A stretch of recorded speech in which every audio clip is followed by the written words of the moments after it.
행복한 노부부가 있었습니다. 양지바른 어느 날 할머니가 평상에 앉아서 꾸벅꾸벅 졸고 있었는데 할아버지가 보니까 너무 귀여운 거였어요.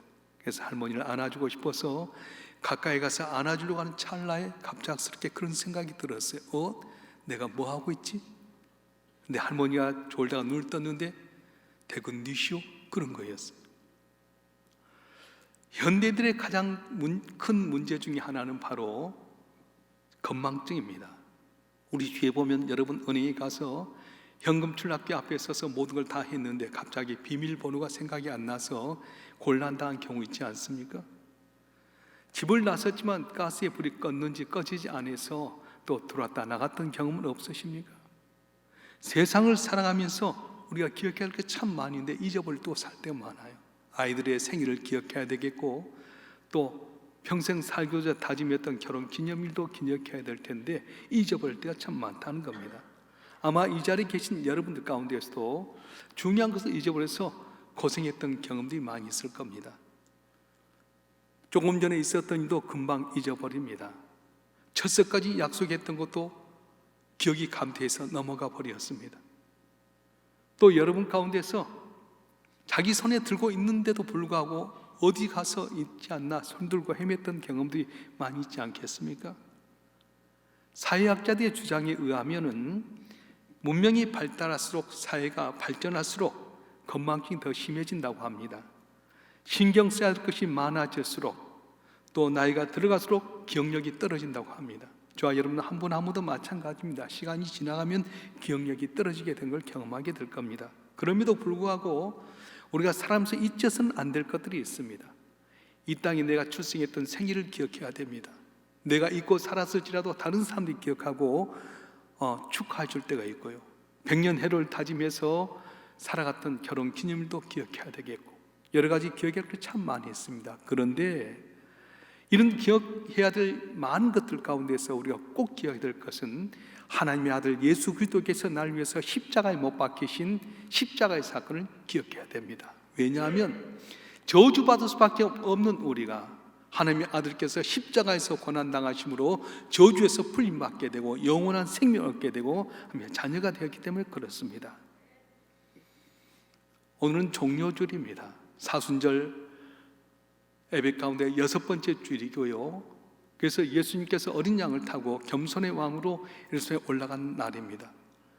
많은 사람들이 어린 나귀를 타고 온 주님을 향해서 종려 가지를 꺾어서 흔들고 환영했다 해서 종료주일, 그리고 호산나 호산나 불렀다 해서 호산나 주일이라고도 일컬음 받게 됩니다.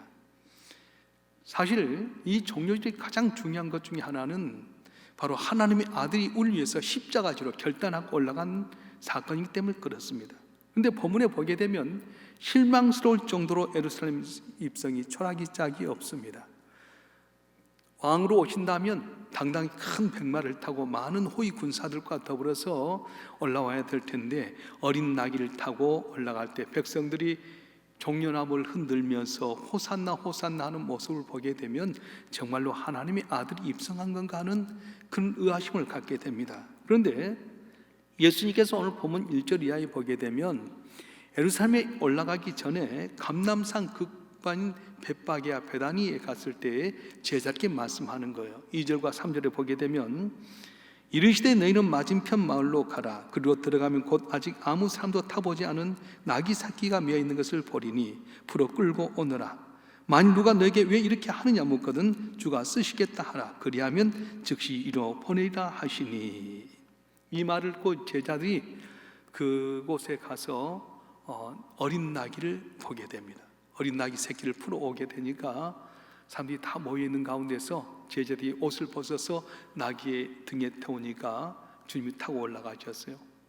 제자들이 옷을 벗어서 나귀에 올리니까 다른 사람도 보면서 길거리에 나귀를 자기 옷들을 벗게 되고 종려나무를 가지고 흔들면서 호산나 호산나 다윗의 자손이여 주께서 보내시니여 호산나 이렇게 찬송하는 모습을 보게 됩니다. 여기에 보게 되면 예수님의 마음을 헤아려서 섬겼던 사람을 보게 되는데 오늘 주신 교훈 몇 가지를 생각해 보려고 합니다.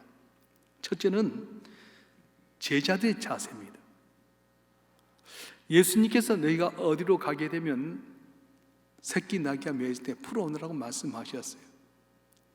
어떻게 보면 도둑질이오란 말과 똑같습니다. 남의 재산에 대해서 주인의 허락도 없이 끌고 오면 도둑질한 것 같고, 만약에 풀어올 때도 주인이 허락하지 않으면 창피당하고 도둑 누명 쓸 수밖에 없는데도 불구하고 그들은 나가서 예수님의 말씀대로 있는 나귀 새끼를 풀어오게 되게 됩니다. 사랑하는 성도 여러분, 우리 인생의 행력 가운데 우리는 어떤 일이 날지 알지 못합니다. 고난이 있을지 좋은 일이 있을지 알지 못합니다. 그런데 우리가 하나 알 수 있는 것은 내 생각과 경험이 맞지 않는다 할지라도 주님이 말씀하신다면 우리가 순종해야 됩니다. 그럴 때 하나님의 기적이 일어났어요. 마라에서 물이 단물로 변화된 것도, 가나 혼자 집에 물이 변해 포도주가 된 것도 순종할 때 일어났던 것입니다. 그렇습니다. 내 생각이나 느낌이 맞지 않는다고 거절하기보다는 하나님의 말씀이라면 무조건 순종하게 될 때 놀라운 역사가 일어나게 되는 것입니다. 오늘 이 제자들이 주의 말씀에 순종했던 것처럼 우리도 주의 말씀에 순종함으로 말미암아 주의 영광을 나타내는 우리 성도들 되길 주님 축원합니다. 두 번째로 이 나귀 주인의 신앙인데요, 제자들이 주님이 쓰시겠다고 나귀 새끼를 풀어가게 될 때 왜 남의 새끼, 나귀 새끼를 풀어가냐 물어봤습니다. 그때 이들이 주님이 시킨 대로 말씀하는 거예요. 주께서 쓰시겠다 합니다. 그때 아무 조건 없이 풀어주었어요. 이분은 주님을 신실하게 믿었던 사람 같아요. 예전에 배단이 와서 주님께서 말씀하시면은 그 말씀에 따라 했지만 오늘은 주님의 얼굴도 보이지 않고 제자들이 와서 말씀하는 겁니다. 주님의 음성이 있는 것 아닙니다. 근데 제자들이 말했는데도 불구하고 그들은 주님이 쓰시겠다고 하니까 그냥 다 풀어드렸어요. 마태복음 21장 7절에 보게 되면 뭐라고 써졌냐면 나귀와 나귀 새끼를 끌고 와서 그렇게 말합니다. 새끼 나귀 하나만 있는 것이 아니라 어미 나귀까지도 주었어요. 한 마리가 아닙니다. 두 마리 이상의 것을 드렸어요. 한번 오늘의 상황 가운데 한번 생각해 보십시다. 여러분이 가지고 있는 차가 있는데 차가 두 대가 있어요. 하나는 에쿠스고 하나는 티코라고 해봅시다. 어떤 분이 와서 여러분 차 티코를 딱 시동 거는데 여보시오, 왜 남의 차에 와서 시동 거십니까? 왜 그런 거요? 그럴 때 그분이 하신 말씀이 주께서 쓰시겠다 합니다 하면 여러분 내놓겠어요? 무슨 소리 하냐고 내놓지 않겠어요? 그런데 이 주인은 자기의 티코 차만 아니라 에쿠스 차까지도 내놨다는 거예요. 바로 이러한 상황 가운데 나귀 주인은 이 나귀 새끼와 어미 나귀를 주었던 겁니다. 우리 인생에 있어 최대의 저주가 있다면 무슨 말인지 아세요? 넌 이상 쓸모없다, 너는 더 이상 필요 없다는 그런 말일 거예요. 최대의 축복이 말있다면 무엇입니까? 당신은 소중한 사람입니다. 필요합니다. 당신은 우리에게 꼭 필요 없어서는 안 될 존입니다. 그런 말이겠습니다. 실제로 좋은 옷일지라도 철이 지나고 나면 장롱 안에 들어갈 수밖에 없습니다. 아무리 비싼 옷일지라도 유행이 되어나면 오랫동안 입지를 못합니다.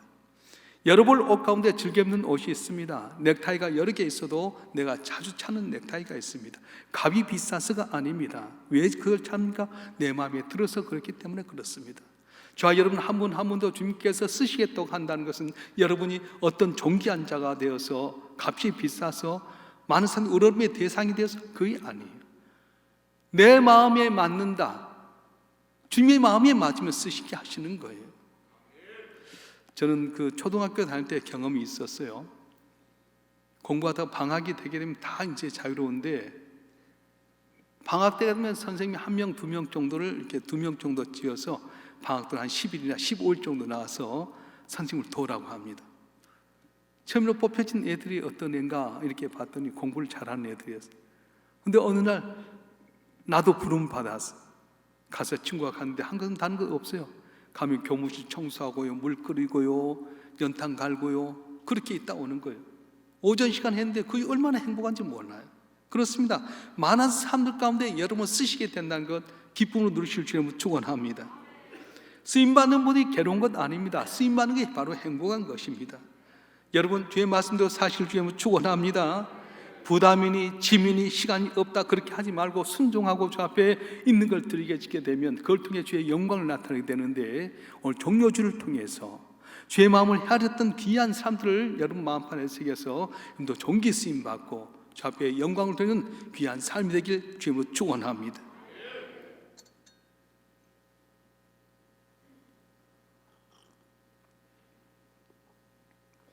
오늘 또 한번 살펴볼 수 있는 사람이 예루살렘에 사는 사람들이었습니다. 7절 이하에 보게 되면 나귀 새끼를 끌고 왔을 때 제자들이 옷을 벗어가지고 나귀에 딱 씌웠어요. 그리고 주님께서 그 나귀에 딱 올라가게 되는데 제자들이 자기 옷을 벗어서 나귀에 딱 덮으니까 그걸 보았던 사람들이 자기 옷들을 벗어가지고 나귀가 가는 길에 옷을 벗어드렸습니다. 그리고 종려나무를 흔들면서 호산나 호산나 다윗의 자손이여 호산나 우리를 불쌍히 여겨달라고 찬송을 했어요. 이걸 일컬어서 뭐라는 영적 전염병이라고 그렇게 이야기합니다. 다시 말하면 먼저 믿은 우리가 어떻게 한다 다른 사람에게 전염이 되게 된다는 거예요. 내가 항상 불평불만하면 그거 듣고 있던 사람이 불평불만하게 되고요, 내가 항상 옆에서 나도 모르는 사이에 낙심하게 되면 옆에 있는 사람은 낙심하게 되게 됩니다. 내가 나도 모르는 사이에 비판하게 되면 옆에 있는 사람이 비판하게 됩니다. 바로 이것이 영적인 전염병이에요. 그런데 어떤 믿음의 사람이 좋은 일을 하게 되면, 섬기게 되면 그걸 통해서 주변에 전염이 되게 되는 거예요. 우리가 기쁨으로 봉사하면요, 옆에 있는 사람도 기쁨으로 봉사합니다. 내가 즐거움으로 헌신하게 되면 옆에 있는 도 즐거움으로 헌신하게 됩니다. 이 성전을 건축하고 나서 처음에 우리 교회가 얼마나 잘 지어졌어요. 로비가 대리석으로 다 됐잖아요. 아주 깔끔하게 됐는데 뭔가 허전했어요. 그런 가운데 어떤 집사님 한 분이 거기다 큰 나무 화분을 하나 놓았어요. 그 삭막했던 대리석 가운데 화분이 하나 있으니까 좋잖아요. 목사의 마음에도 감동해서 화분 하나 넣게 되고요, 장로님 마음에도 감동해서 하나 넣게 되고요, 교회가 여기 화분을 넣는 것으로 쫙 여러 조성이 됐어요. 그런데 보통 화분이 1년도 안 돼서 다 죽어지게 되는데, 그렇게 영적인 전염병처럼 헌신하다 보니까 지금 8년이 지난 지금도 로비에 가보면 그때 드렸던 화분이 그대로 남고 있잖아요. 할렐루야. 작년에 우리가 너무 태풍이 많이 불어서 바람이 많이 불어갖고 십자가가 꺾여졌어요. 유리창이 4층 엘리베이터 한쪽에 편 유리가 다 깨지고 휘어졌어요. 근데 한 분 권사님께서 자녀들이 용돈을 주었던 걸 푼푼히 모아서 주 앞에 십자가를 세우기를 원하면서 드렸어요. 이거 소문이 나면서 여러분이 동참했어요. 어떤 분은 내가 조금이라도 하겠습니다, 십자가 세우세요. 한 분이 선한 영향을 나타내니까 거기에 다 따라 하더라고요. 그렇습니다. 먼저 믿는 삶이 본이 되게 되면 다른 사람도 다 따라하게 하게 되는 겁니다. 9절 보게 되면 호산나 호산나 이 백성들이 찬양하게 되게 되는데, 어떻게 해서 이렇게 되는 겁니까? 앞에 있는 사람이 한 번 옷을 벗어주니까 다 옷을 벗게 되고요, 종려나무 흔들면서 호산나 했더니 앞에 간 사람 뒤에 간 사람이 호산나 호산나 찬송하게 됐어요. 교회는 바로 이런 것입니다. 한 사람이 주 앞에 기쁜 마음으로 헌신하게 되면 그 전염이 되게 돼요. 한 사람이 기쁜 마음으로 충성하게 되면 그걸 따라서 충성하게 되는 거예요. 어떻게 이런 역사가 일어났습니까? 어디서 이런 힘이 솟아났습니까? 어떻게 이런 기적이 일어났습니까? 주님이 쓰시겠다 할 때 제자들이 어린 나귀의 주인이 아낌없이 드렸을 때 이런 기적이 일어나게 됐던 것입니다. 자, 그러면 예수님께서 입성할 때 나귀 새끼를 타고 간 이유가 무엇입니까?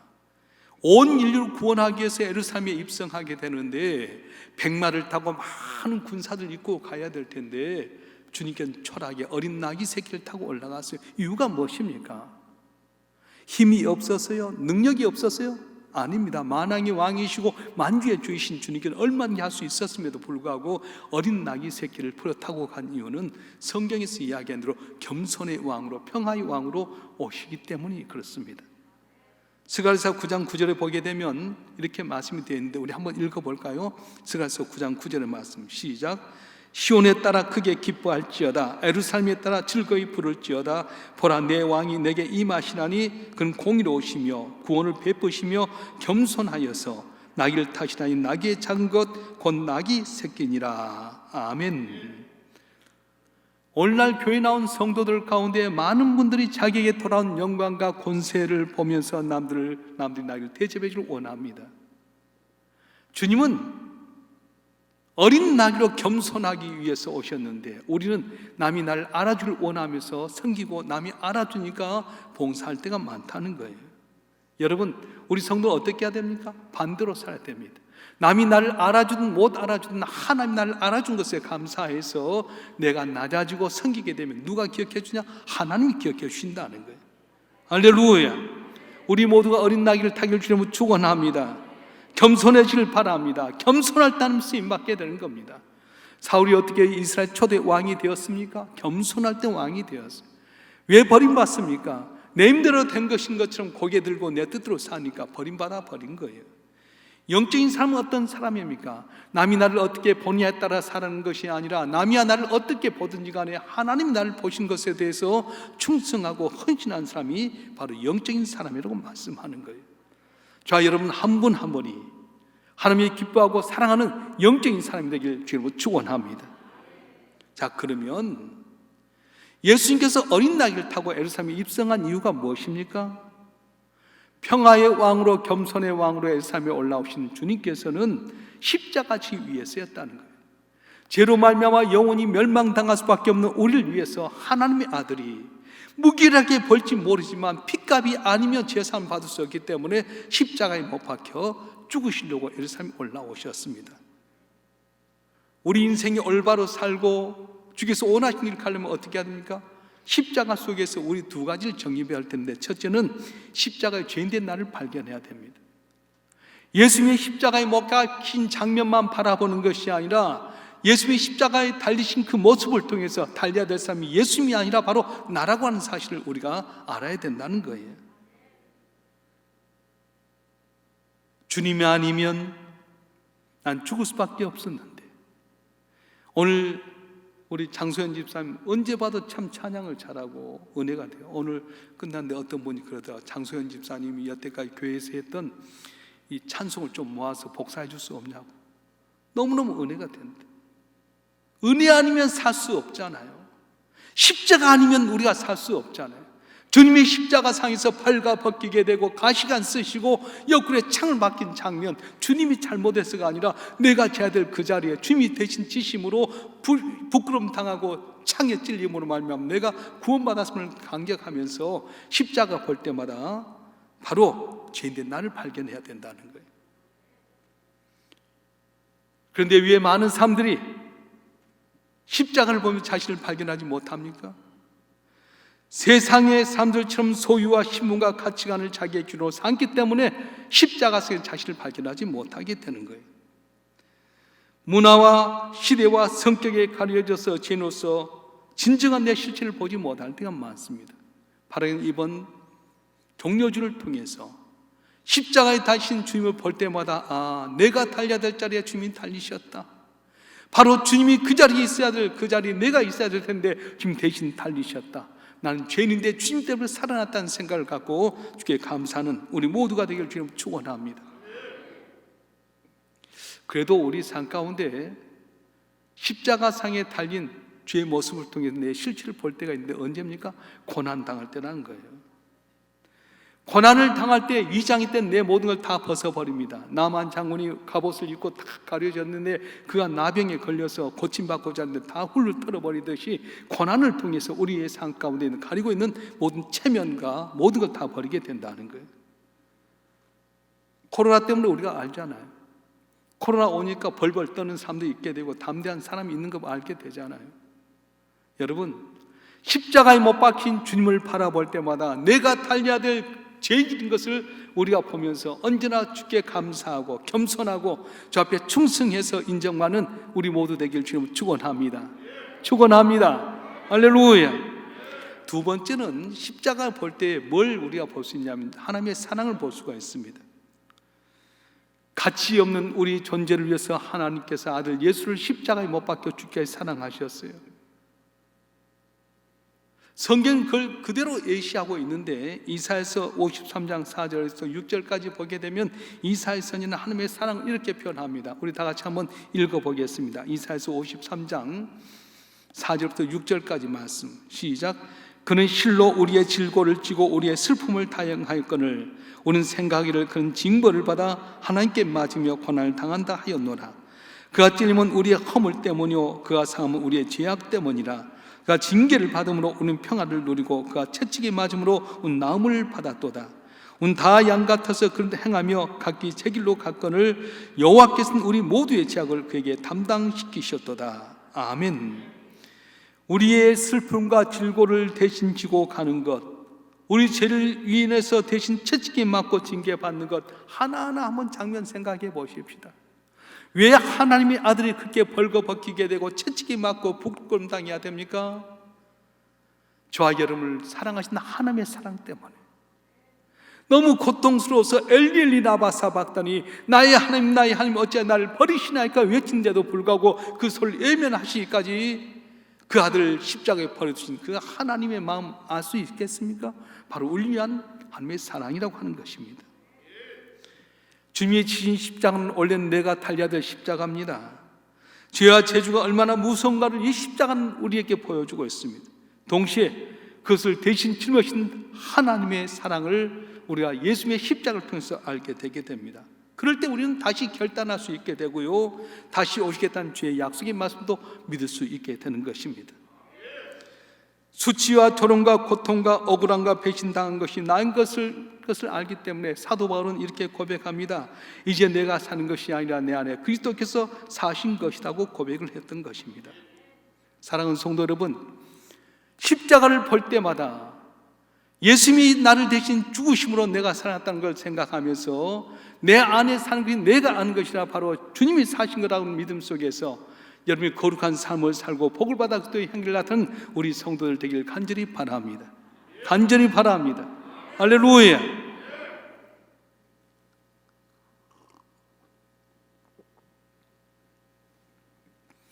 여성 최초로 노벨 문학상을 받은 스웨덴의 라겔 레퍼라고 하는 분이 계신데 진홍 가슴새라고 하는 동화가 있습니다. 옛날에 하나님께서 세상을 창조하실 때 이렇게 동식물을 지으실 때였습니다. 저녁 무렵이 되었을 때 하나님께서 한창 생각에 잠기신 다음에 잿빛 털을 가진 새 한 마리를 만들었습니다. 그리고 이름을 진홍 가슴새라고 불러주었습니다.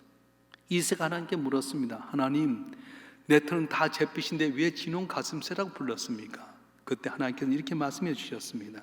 네가 참 사랑을 베풀 수 있게 될 때에 그림이 합당한 깃털을 가지게 될 것이다. 그 오랜 세월이 흘렀습니다. 어느 진홍 가슴새의 둥지 근처의 언덕에 십자가가 세워졌습니다.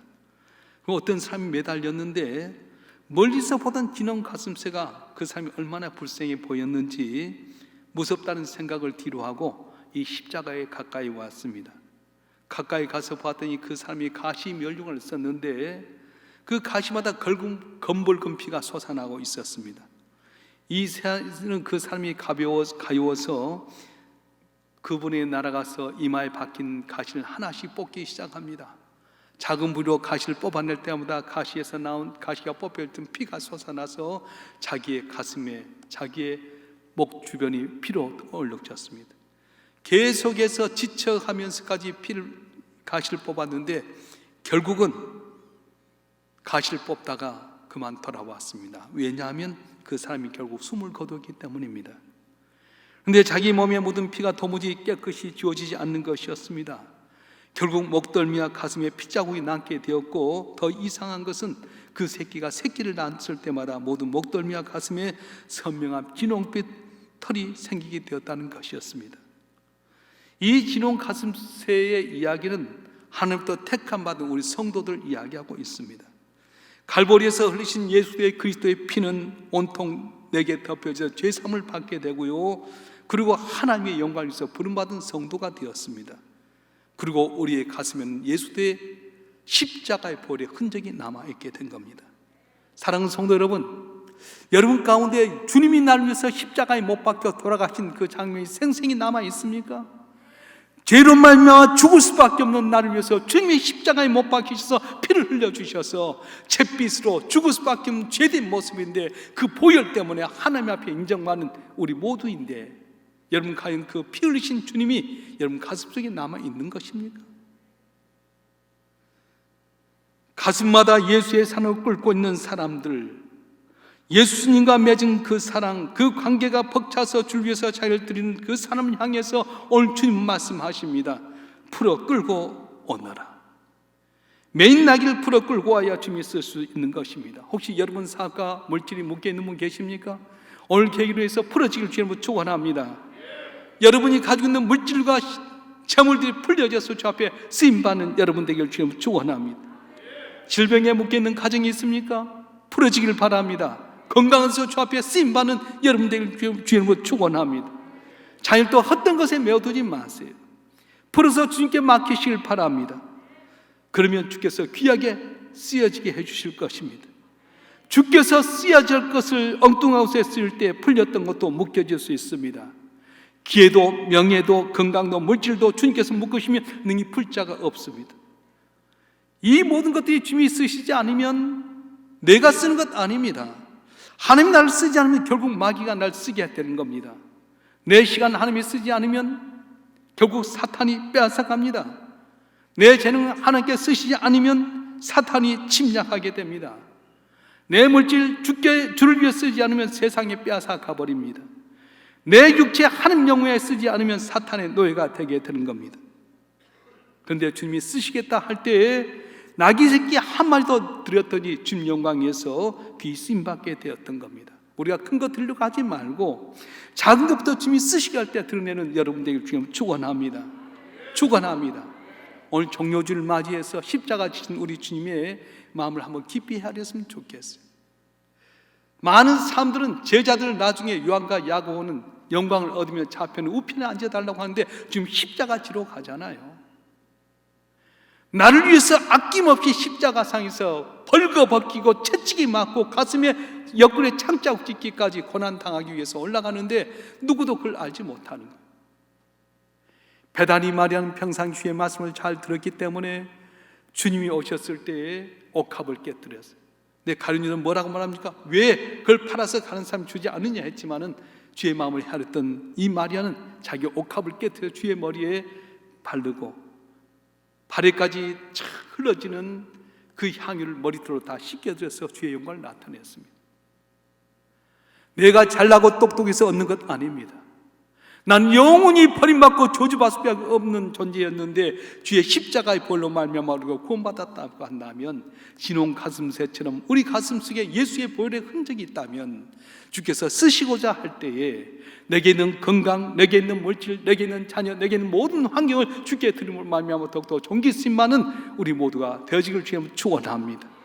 축원합니다. 기도하겠습니다.